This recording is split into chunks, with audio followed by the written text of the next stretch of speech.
Good morning बच्चों, कैसे हैं आप सब। बेटा आज अब स्टार्ट करने जा रहे हैं कैरेक्टरिस्टिक्स के बारे में।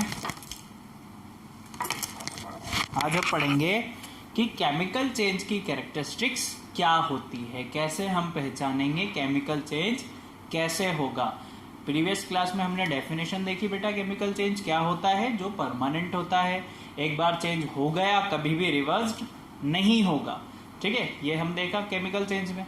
एंड हमने उसके अच्छे अच्छे जो एग्जाम्पल थे जो आपसे एग्जाम में पूछे जाते हैं वो भी हम देख चुके थे।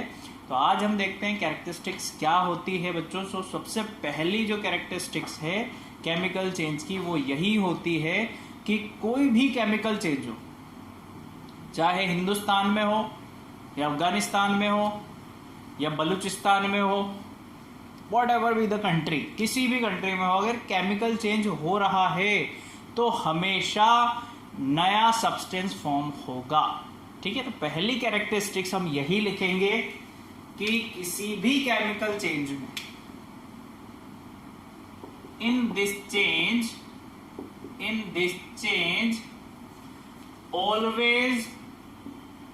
always a new substance is formed. Always a new substance is formed.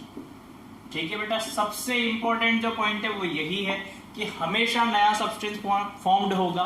दूसरी चीज कि जब नया सब्सटेंस फॉर्म होगा तो ये क्या होगा, एक बार मान लो जब नया ही आप कह रहे हो, एक बार कोई सब्सटेंस लिया आपने, लेट सपोज मैंने कर्ड लिया, कर्ड को मैंने क्या किया, कुछ दिनों के लिए रख दिया, तो after some days we will see that जो मेरे पास मिल्क है वो किस में कन्वर्ट हो रहा है, सोर मिल्क में। ठीक है, खट्टापन आ जाता है उसमें थोड़ा सा। सो कैसा चेंज है बेटा, हम कभी भी खट्टे या दही से, कर्ड से वापस कभी मिल्क नहीं ला सकते, यानी कैसा है, इरिवर्सिबल है। कैसा है, इरिवर्सिबल। ठीक है, कैसा चेंज है बेटा, इरिवर्सिबल। तो हम लिखेंगे chemical change can not be reversed, यानी रिवर्स नहीं हो सकता, यानी कैसा होगा, इरिवर्सिबल। ठीक है, बात समझ आ रही है। चलो, अब जब बेटा इरिवर्सिबल नहीं होगा तो कैसा है, after the change permanent change है, कि एक बार कुछ चेंज हो गया तो चेंज हो ही नहीं रहा, वापस से अपनी इनिशियल पोजीशन में आएगा ही नहीं। चाहे आप कंडीशन चेंज करो, चाहे आप क्या करो, कोई फिजिकल मेथड अप्लाई कर दो, कभी भी चेंज नहीं होगा। तो हम क्या कहेंगे, केमिकल चेंज कैसा चेंज है बेटा, permanent change. It is permanent change.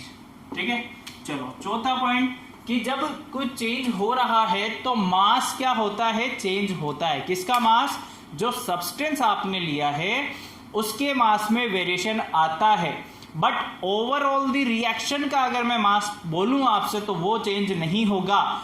यानी कुछ रिएक्टेंट बन रहा है मेरे पास यहां पर, ये रिएक्टेंट क्या होगा, टूटेगा, ये भी टूटेगा और आपस में जुड़ के क्या बना लेंगे, कार्बन डाइऑक्साइड। तो इसका मास और इसके मास में वेरिएशन तो होगा, बट ओवरऑल द रिएक्शन की अगर मैं बात करूं तो मास विल नॉट चेंज। ठीक है, तो mass will be alter during the reaction. ठीक है बेटा, पर ओवरऑल नहीं होगा ना, during the reaction mass will be alter.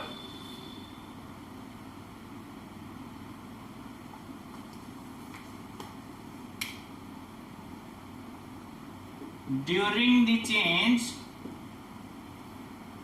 change, mass of the substance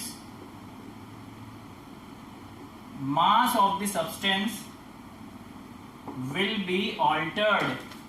कैसा होगा, कम ज्यादा होगा बेटा, ऑल्टर्ड का मतलब कम ज्यादा। ठीक है, अब जब मास चेंज होगा तो केमिकल चेंज एक ऐसा चेंज है जिसमें हमें क्या करना पड़ रहा है, लॉट ऑफ एनर्जी की जरूरत होती है या फिर लॉट ऑफ एनर्जी रिलीज होती है। तो एक ऐसा चेंज है जिसमें लॉट ऑफ एनर्जी की जरूरत होती है कोई भी चेंज करवाने के लिए, है ना।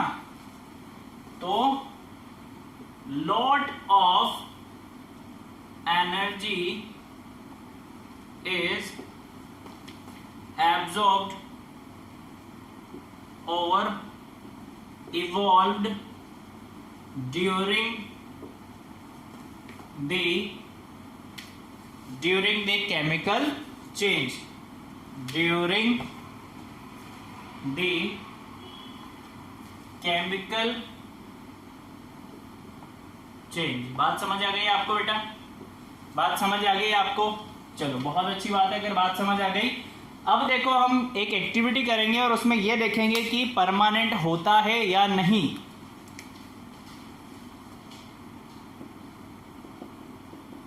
ठीक है, एक्टिविटी में हम ये देखने वाले हैं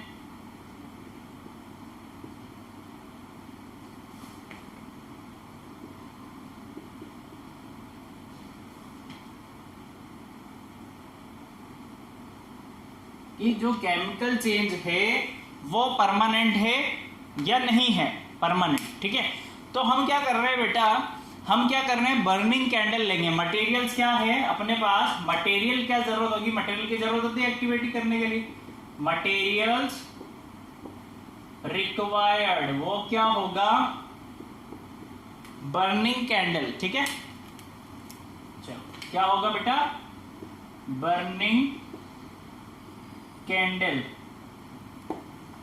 अब प्रोसेस देखो, प्रोसीजर क्या होगा या मेथड देख लो क्या होगा, या प्रोसीजर ही लिख लेते सही लगेगा। हम देखना चाह रहे हैं कि चेंज परमानेंट है या क्या है, टेम्परेरी है ना। तो प्रोसीजर क्या होगा, चलो प्रोसीजर लिखते हैं।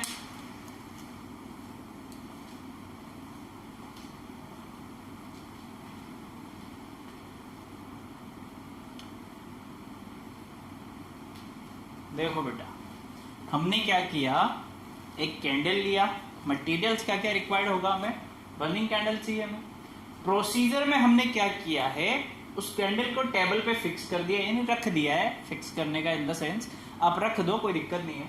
एंड लाइट इट, और हमने उसे क्या किया है, लाइट दी है। लाइटर से दे दो, मैच स्टिक से बर्न किया है मतलब हमने।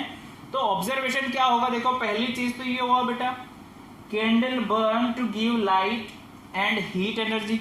जैसे ही आप जलाते हो तो कैंडल क्या होगी, जलना स्टार्ट हो जाएगी और क्या देगी, हीट एंड लाइट देगी, यानी वो पिघलना स्टार्ट हो जाएगी और रोशनी भी दे देगी। अगर कैंडल बंद होगी तो लाइट भी देगी, जाहिर सी बात है। ठीक है, the candle does not regain its original shape and size when put off. जैसे जैसे कैंडल क्या होती जाती है, खत्म होती जाती है, वो अपना ओरिजिनल शेप एंड साइज वापस से रिगेन नहीं कर सकती। एक बार बर्न होना स्टार्ट हो गया, ऐसा नहीं है कि इतनी बड़ी कैंडल आपने ली, आपने उसे बर्न किया, वो जल रही है, वो लाइट और हीट दे रही है, तो ऐसा नहीं है वो जल के इतनी होगी और वापस से वो अपनी ओरिजिनल पोजीशन पे आ जाए, तो ऐसा पॉसिबल नहीं है बेटा। ठीक है, तो एक्चुअली में क्या होगा, देखो actually the candle burns to form new substance.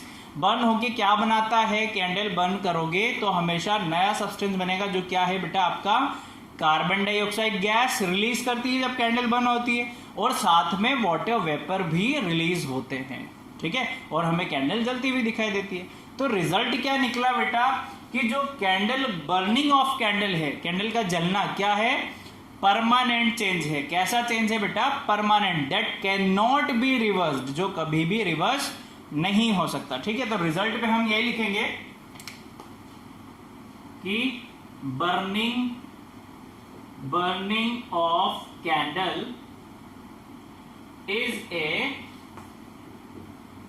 Permanent change that can not be reversed,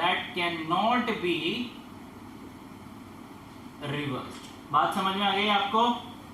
hope आपको अच्छे से समझ में आ गया होगा। कैरेक्टरिस्टिक्स भी बता दी मैंने आपको बेटा, एंड एक एक्सपेरिमेंट करके भी दिखा दिया कि परमानेंट और इरिवर्सिबल किस तरीके से। ठीक है, चलो अब मिलते हैं फिर नेक्स्ट क्लास में, नया टॉपिक डिस्कस करेंगे। Okay, thank you so much.